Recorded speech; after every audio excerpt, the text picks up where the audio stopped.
Hey everybody, it's B-Diz, the rock star, part of Super Obvious. And Luna Mist. And in this video, we're talking about the first part of season 5 of Stranger Things. Yeah. Let's go.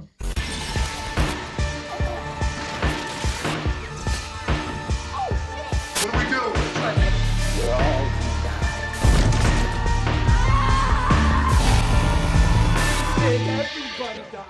So, where do you want to start, man? Let's start with the opening in the school. When we first see Dustin, he starts getting picked on by the bullies, and all the other guys are walking up towards him to help him. When we see all the characters of our crew, they look so cool. They're all grown up. Dustin's still pretty short. Everyone else is pretty tall now. Yeah. He gets beat up pretty bad outside of school. Yeah. And it was almost kind of disturbing to watch. I was like, damn, they're kind of really taking it kind of left with this. Yeah. It was crazy. Just seeing how their characters change, like how they've aged, and they've actually allowed in the show the fact that they've aged, not just made them pretend to be young like they were in the beginning. Because that would suck. It would be stupid. There's years that pass between Years and these years. seasons, by the way. You can't make them still be like 12. No. That'd be whack. Yeah. So I think they did a good job of letting everybody be older, but still they're it looks like they're in high school with the exception of, Nancy and Steve and Jonathan. The younger girls, they're probably maybe middle school. Holly, most likely elementary. So Holly gets a decent amount of screen time in season 5. Yeah, they switched up the actress, which I was reading about it, and it's because they knew they wanted more out of the Holly character for this season, and we did get a lot from her, which was really cool. So they switched up the character, and I think they did a good job. They picked a good actress to play Holly. Good casting. Exactly. All the things that she had to go through. Wow. Yeah, I thought that was good. Another person that had a lot of screen time was Robin. Yes. She's in this a lot more. She's like the radio that everyone's listening to while they're doing, the things that they're doing, like trying to stay alive. The way she codes messages during some of her casting, which was really cool. She kind of becomes like a guide for Will, and trying to just help him in his journey into becoming who he is, which was really cool to see. We'll be talking about Will a little bit more in a second. One of the things I wanted to really talk about was, once we get to the threats of the show, is the Demogorgon. So the Demogorgon, I was a little afraid, since it's basically the main bad guy that they're all scared of, they were going to kind of water it down. Yeah. But they didn't. Anytime the Demogorgon shows up, everyone is shitting their pants. Anytime the Demogorgon hits somebody once, they're dead. Basically dead. They're terrifying. Or man. presumed to be dead.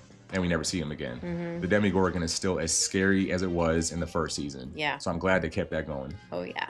Yeah, so there's going to be some spoilers. Spoilers, at this guys. point. You've been warned. Yep. So speaking of Demogorgons, there's a part where they want to implant a tracker on this Demogorgon, right? So they go to this one kid's house, drug the family, and get them out of the house because they're after the Demogorgons. We gotta borrow your kid. house, dude. And they home alone this house, man. It's crazy cool what they how they do it all. Yeah, I don't remember everything, but I know they had the wire to trip the Demogorgon, and they cut the floor so that the Demogorgon fell through the floor onto a barbed wire, a pit full of barbed wire, and just a whole bunch of other stuff that was pretty fun. Yeah, Lucas threw grenades full of flammable liquid all over it. Then they set it on fire, and that was wild. Yeah, that whole part was crazy. really cool. Yeah, pretty badass. Next, we're going to talk about the return of Max. How the last season ended, she basically almost got unalived, and she was in the hospital. And we didn't think we would see much of her this season because she's recovering. And during the first batch of the season 5, she shows up a little bit more than a little bit. Yeah, it's more towards the last episode. Yeah. I think a little bit, she shows up at the end of the 3rd episode, and then the 4th episode, she's pretty prominent. She shows up, and she's basically been living like in this mountain where she's basically staying at. It's her consciousness. She's in Vecna's memories. Excuse the hell out of me. All right. And but yeah, so like I can't actually remember. So once she's there, she's trying to. She tries to escape, and so she keeps following the music whenever she hears it, and Lucas is playing it in real life. And eventually she gets to a point where she can see her way out, and she tries to go her way out, but the music stops. So her. And then once Lucas isn't holding her hand anymore. Yeah, he's like going to rewind the tape. Vecna shows up while she's waiting for the portal to open back up so she can go. And Vecna comes and basically chases her away and like, you're never leaving kind of thing. And that's how she got into that mountain area, like that memory of the mountain area. Because it's a memory where he's afraid to go inside that mountain for some reason, which we don't know yet. And so she's made that her safe haven, her home. All right. Next, we're going to talk about Elle. And her presence kind of feels in the background of this so far. Like, she has a lot of moments with Hopper because her and him are like tag teaming while they're in the Upside Down, trying to get through it and do all this stuff. Power-wise, there's not a whole lot going on with Elle. It's like they took her from being like OP to like, okay, we need to tone you down a little bit. Yeah, I mean, I know, what was it, last season where her powers were kind of like on the fridge, she couldn't really use them. So I'm thinking maybe this one, because they show her like doing training, I guess, to... Yeah, because she was trying to like basically infiltrate that wall within a certain amount of time, kind of thing, like all the obstacles, and she was pushing herself really hard, and Hopper's telling her kind of like chill. She's basically just a little bit too slow, just barely too slow, and it's... Yeah. But she beat the time. He just didn't tell her. Yeah, he didn't want to tell her. Yeah, like when it came to the point, like you see it in the trailer, like when she like super jumps over that fence, that's like probably one of her coolest moments. Yeah, her payoff. Yeah. Like, cause her powers is definitely toned down. Like what she's usually this. I can't do it. This controls everything when she does that. Yeah. When the hand goes up, normally everything else is like shit. Yeah. It's interesting seeing the stuff with her and Hopper in the Upside Down.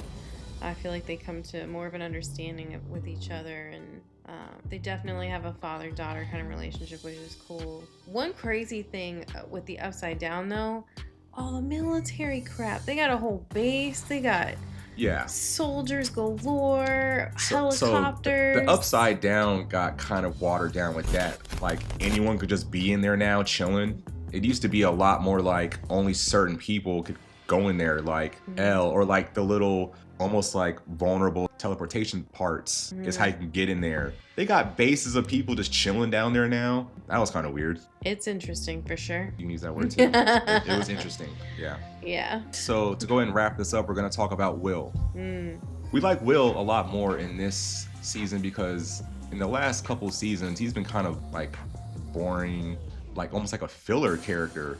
Like once he was being like possessed by like the Mind Flayer? What's it called? Yeah.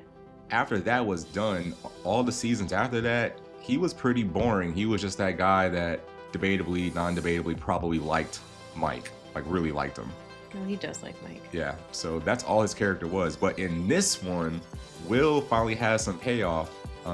He fusses out his mom, and of course, what's her name? Joyce?